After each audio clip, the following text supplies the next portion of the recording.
کہ یخافون ربهم من فوقہم، کہ وہ لوگ اپنے اوپر اللہ کا خوف طاری کیے رکھتے۔ اللہ کا خوف، اس کا ڈر کہ اللہ ہمیں ہر وقت دیکھ رہا ہے۔ جب ہمارا یہ یقین کامل ہو جائے نا،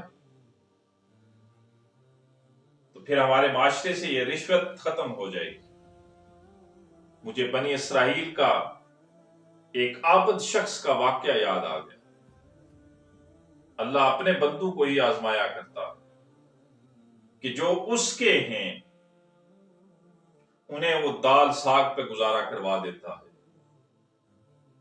انہیں بھوکا رکھ کے بھی گزارا کرواتا ہے، اور جو اسے نہیں مانتے انہیں اچھے اچھے پکوان عطا کرتا ہے۔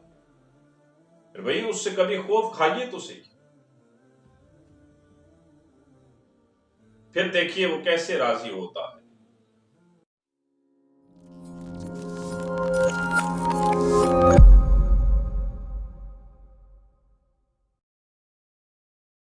اور جو سیشن کے آغاز میں نے قرآن مجید فرقان حمید کی آیت تلاوت فرمائی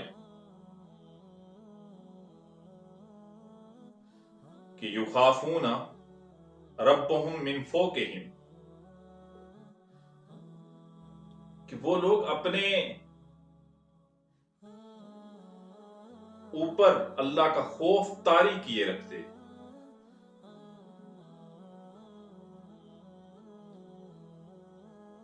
اور یہ اللہ کے نیک بندوں کی نشانی ہے کہ ان کے دلوں میں اللہ کا خوف ہوتا ہے۔ وہ ہماری طرح دعویٰ نہیں کرتے کہ ہم اللہ سے ڈرتے ہیں، ہمارے دلوں میں اللہ کا خوف ہے، پھر رشوت بھی لے رہے ہوتے ہیں۔ ہمارے دلوں میں اللہ کا خوف ہے، پھر دوسروں پہ ظلم بھی ڈھا رہے ہوتے ہیں، پھر دوسروں کی عزت بھی اچھال رہے ہوتے ہیں، پھر دوسروں کی تذلیل بھی کر رہے ہوتے ہیں، پھر دوسروں کی غیبت بھی کر رہے ہوتے ہیں، پھر جھوٹ بھی بول رہے ہوتے ہیں۔ جن لوگوں کے دلوں میں اللہ کا خوف ہوتا ہے نا، وہ خلوت میں بھی اور جلوت میں بھی ہر اس کام سے باز رہتے ہیں جس سے باز رہنے کا حکم ہے۔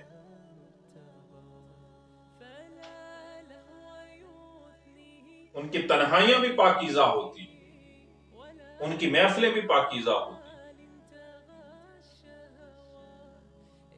ان کے دلوں میں اللہ کا خوف ہوتا ہے، ان کے جسم اللہ کے خوف سے کانپ جاتے ہیں۔ اور میرے بھائی اور دوستو، جب بدن اللہ کے خوف سے کانپتا ہے نا، آقا کریم نبی رحمت صلی اللہ علیہ وآلہ وسلم نے فرمایا کہ جب بدن اللہ کے جسم سے کانپتا ہے تو اس کے گناہ ایسے جڑتے ہیں جیسے خزاں میں درختوں سے پتے جڑ جاتے ہیں۔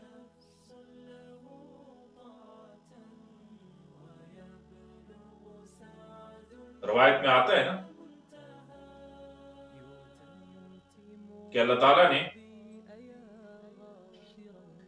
7ویں آسمان پر ایسے فرشتے پیدا فرمائے ہیں کہ جب سے ان کو پیدا کیا ہے اللہ نے، وہ تب سے اس کی تسبیح و تحلیل میں ہیں اور سجدے میں پڑے ہوئے ہیں۔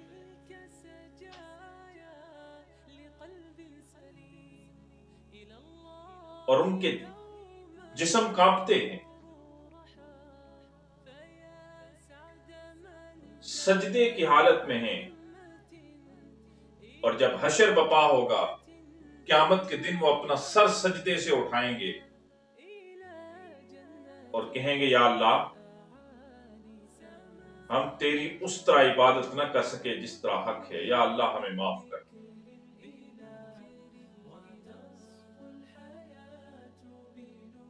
اللہ کا خوف، اس کا ڈر کہ اللہ ہمیں ہر وقت دیکھ رہا ہے، جب ہمارا یہ یقین کامل ہو جائے نا تو پھر ہمارے معاشرے سے یہ رشوت ختم ہو جائے گی، یہ غیبت، یہ بہتان، یہ جھوٹ، یہ دوسروں کی پگڑیاں اچھالنا، یہ دوسروں کو نیچا دکھانا، یہ دوسروں کی دل آزاری کرنا، یہ اللہ کے ذکر سے غافل رہنا، یہ پھر ختم ہو جائے گا جب ہمارا یقین کامل ہو جائے کہ اللہ رب العزت ہمیں دیکھتا ہے، وہ کہ ہم تنہائی میں کوئی اور نہیں دیکھتا، لیکن ایک ذات ہے جو ہمیں دیکھ رہی ہے، پھر ہم ہر برائی سے باز رہیں گے۔ مجھے بنی اسرائیل کا ایک عابد شخص کا واقعہ یاد آ گیا۔ بنی اسرائیل میں ایک بڑا عبادت گزار شخص تھا، اس کے عیال زیادہ تھے، بچے زیادہ تھے، اللہ کی عبادت میں مشغول رہتا۔ ایک وقت ایسا آیا کہ فاقے کا وقت آ گیا، بھوک زیادہ ہو گئی۔ اللہ اپنے بندوں کو ہی آزمایا کرتا، اور مجھے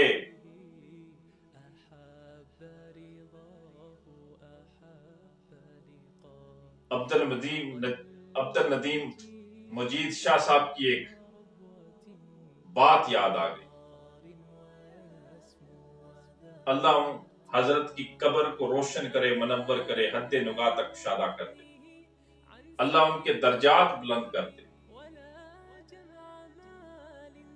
شاہ صاحب علیہ رحمہ وہ آپ نے بھی سنا ہوگا، فرمایا کرتے تھے کہ اللہ کا بڑا عجب نظام ہے کہ جو اس کے ہیں انہیں وہ دال ساگ پہ گزارا کروا دیتا ہے،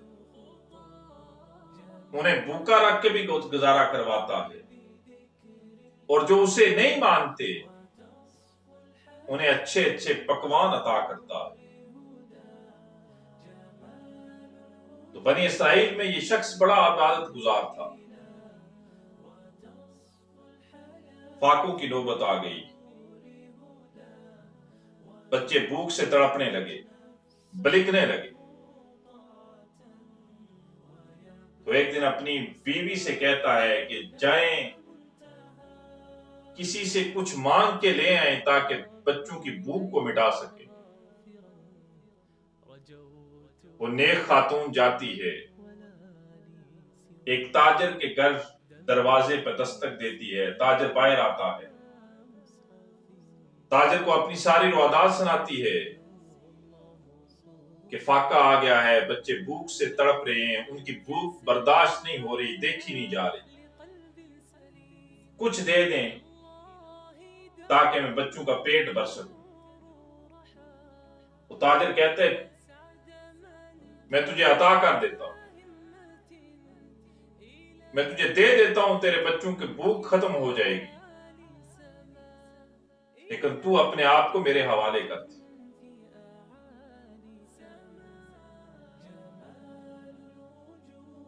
ایک بات یہاں میں اور کہا کرتا ہوں، جب امیر زکوٰۃ نہیں دیتے نا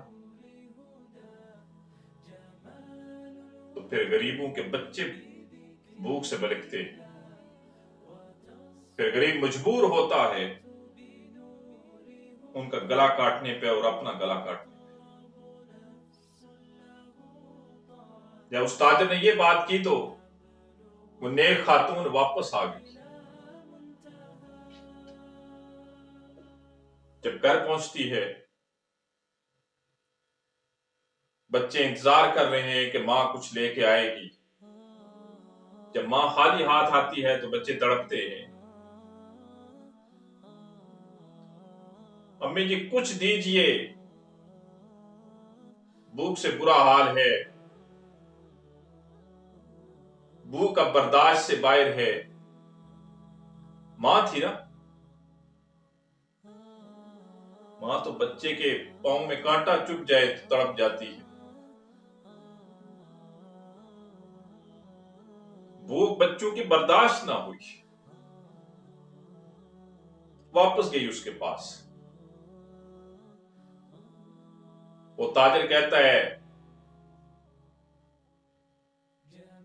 تجھے بے حساب مال دے دوں گا، لیکن کیا تجھے میری شرط قبول ہے؟ وہ کہتی ہے ہاں قبول ہے۔ اب وہ تاجر اسے کمرے میں لے جاتا، کمرے کی کنڈی لگاتا ہے۔ جب پیچھے مڑ کے دیکھتا ہے تو وہ نیک خاتون کانپ رہی ہے۔ امام غزالی علیہ رحمہ نے لکھا ہے وہ اتنی کانپ رہی تھی کہ ایسے لگ رہا تھا کہ آج اس کے سارے جوڑ ہی نکل جائیں گے۔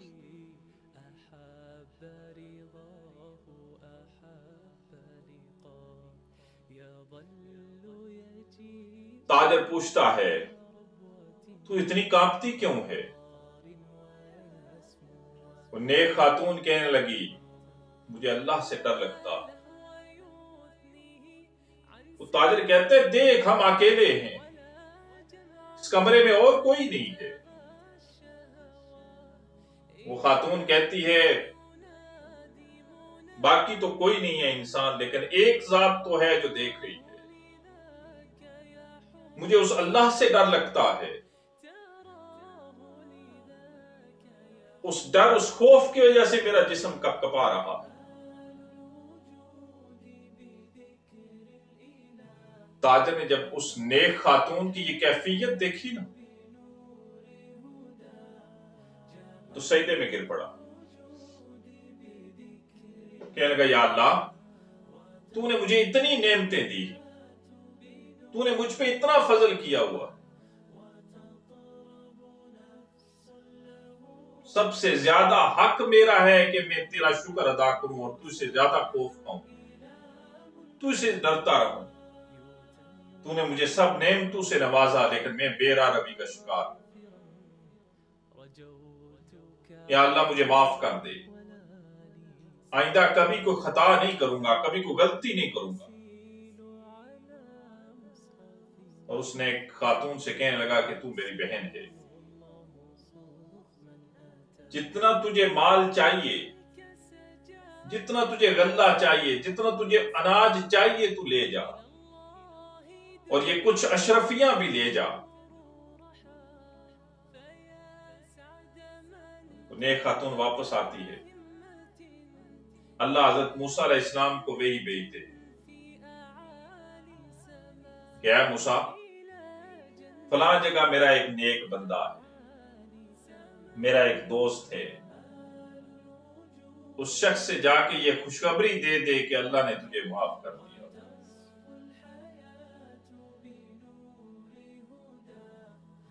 تو نے اللہ کے خوف کی وجہ سے گناہ سے باز رہا، برائی کرنے سے باز رہا،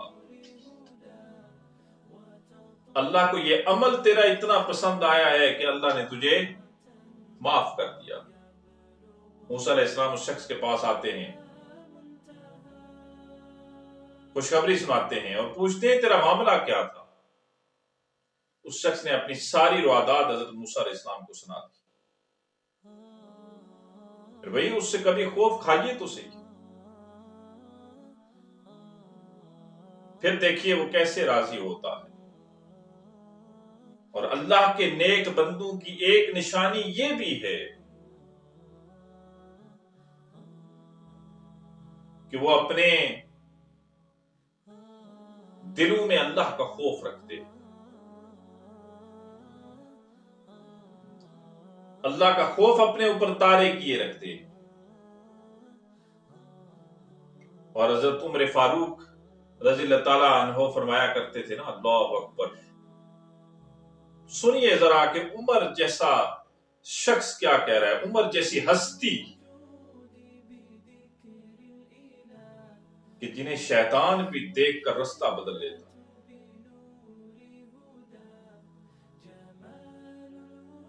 کیا فرماتے ہیں؟ تنکا اٹھایا، اسے دیکھا اور پھر کہ کاش میں یہ تنکا ہوتا، کاش عمر تنکا ہوتا، اس سے حساب کتاب نہ ہوتا. اور جب قرآن کی آیت سنتے تھے حضرت عمر فاروق رضی اللہ تعالیٰ عنہ کو، قربان جاؤں، کش کھا کے گر پڑتے تھے.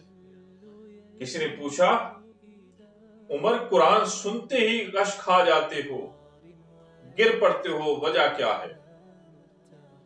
فرمایا اتنے بڑے بادشاہ کا کلام ہے، اس کے آگے عمر کی کیا حیثیت؟ میرے بھائیو، ہم تو سوچتے ہیں نا ہم تنہائی میں ہیں، اپنے آفس میں بیٹھے ہوئے ہیں، کوئی دیکھنے والا نہیں ہے، اس سائل سے ہم پکڑ لیتے ہیں اتنے پیسے، کوئی نہیں دیکھنے والا، وہ ذات تو دیکھنے والی ہے. گھروں میں بیٹھ کے منصوبے بناتے ہیں کہ فلاں کو تذلیل کیسے کیا جائے، اس کی تذلیل کیسے کی جائے. اپنے گھروں میں ہوتے ہیں، دوسرے کی غیبت کر رہے ہوتے ہیں، دوسروں پہ جھوٹ اور بہتان باندھ رہے ہوتے ہیں. کیا ہمارے دلوں میں اللہ کا خوف ہے؟ کیا ہم نے کبھی ایک لمحے کے لیے سوچا ہے کہ ہم نے مرنا ہے؟ کیا کبھی سوچا ہے کہ یہ بڑی عارضی جہاں ہے، اس میں ہمیشہ کوئی نہ رہا نہ کوئی رہے گا؟ یہ مجلس بڑی حقیر ہے، یہاں دن بڑے گنے چنے ہیں، ہم نے ایک دن اللہ کے حضور پیش ہونا ہے، وہاں ہم سے سوال کیا جائے گا، اس ہستی کے سامنے ہم نے کھڑے ہونا ہے. کیا جواب دیں؟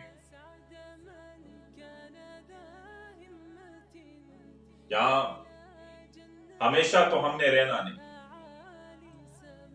زندگی بڑی مختصر ہے، بڑی تھوڑی زندگی ہے.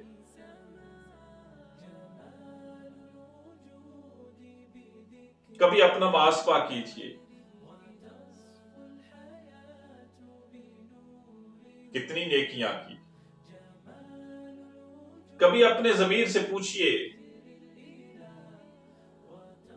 اور یہ ایسا جج ہے جو ہمیشہ سچ بولتا ہے.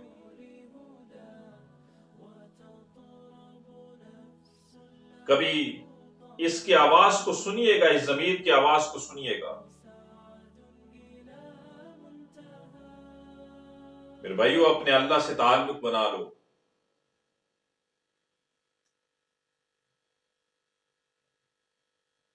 صحیح معنوں میں اس سے ڈریے، خوف رکھیے اپنے دلوں میں. ہماری دنیا بھی سنور جائے گی، ہماری آخرت بھی سنور جائے گی.